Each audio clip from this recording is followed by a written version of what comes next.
I'm going to talk about Raleigh Hill memories, and Raleigh was a nice meeting since we were all there in that magical house, in that magical garden, in that magical pool. And Raleigh Hills, here we are. I met Dr. Swank in 1954 when I was 4 years old. Our family had just moved to Raleigh Hills from Minnesota. On moving day, we heard a knock at the door. And there was this little boy, about 6 years old. Hi, do you have got any kids here? Yes, and my mom said we did, but couldn't come back later because we were just sitting down to lunch. He goes, yeah, sure, I live in that little house over there. And so we looked across the empty fields, the houses were just getting built, and we saw this Swank's little house. And I was like, whoa. And afterwards, Steve came over and had lunch with us, and that began the beginning of a lifelong friendship with our two families. I had the good fortune of trying to locate all the neighborhood kids from the old neighborhood.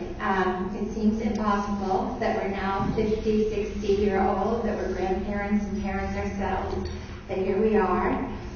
And I asked for some memories, and people wrote some beautiful things. And the four common elements were the pools, the parties, the rose gardens, and Stephen. Stephen was our age, and he was our buddy. The Swank's beautiful home was the social hub of our unique neighborhood, and their swimming pool became the community center in the summertime. Mrs. Swank, a vital bundle of energy and perpetual motion, welcomed all of us kids to swim in the pool as long as we did our time pruning the roses in the rose garden and helping with other chores. She brought in a swimming teacher every summer and made sure that we all had lessons. She and Roy exuded warmth, generosity, and inclusiveness. Dr. Swank left the details of running his home to his wife, but obviously cherished and helped create the wonderful ambiance of that home. They opened their home to their friends as well as their children's friends. Theirs was a wayside stop for many of us on our way to adulthood. Norbert, a German boy, lived with them for a while, as did Ulayla's father, lovingly known as Grandpa Jim. There was always room for one more at the Swank table, and many of us were recipients of their kindness. Our favorite memories were the neighborhood parties. Our whole neighborhood, young and old, would meet at the Swank's house on Memorial Day to paint or clean the swimming pool, and then would wait for the first delicious gush of the well water. We thrilled at the thought of happy summer days, just as we were chilled by the water that often didn't warm up until 4th of July or later. But if the water left us cold, this party certainly didn't. On the 4th of July or Labor Day, after a day of swimming and playing, we had a potluck dinner in the gardens, and after dark we'd set off endless fireworks and sparklers. And then, tired and happy, we'd settle into the Swank's living room for an evening of music.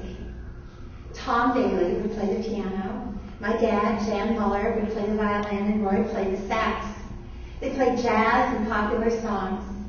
Sometimes we sang and danced, or we just nestled into our parents' laps and listened while Bill Mitchell played the banjo and his wife Pearl sang songs from their vaudeville days. Sometimes when Tom took a break, Roy would leap to the piano and play. He was a very talented musician, and he loved these neighborhood jam sessions, as did we all. Our parents loved to party, and they started an annual 12-night celebration, which continued for over 20 years. Every year they chose a king and queen of 12th night, complete with crowns and gowns and cakes, and after a soup supper and plenty of drinks, they gaily gathered up all the old Christmas trees and built a huge bonfire on the corner of the Swank's property. It was a special neighborhood, and the Swanks were the catalyst that brought us all together. We were a true community. And while we celebrated and partied wholeheartedly, we also knew how to support each other in grief. Stephen was hit by a car and died when he was 14. Some of the neighbor boys were with him at the time. The neighborhood gathered at the Swank's home. Our parents brought food and talked and cried. Roy looked stricken, as did his wife. The Swanks carried on with their lives with stoic dignity, and we tried to follow their lead by supporting each other through the pain and continuing to celebrate the many good times.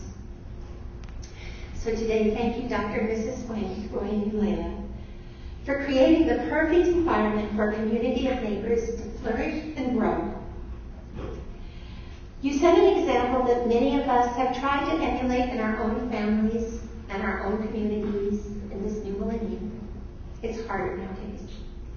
But the ripple effect of your lives is going on, and you will never be forgotten.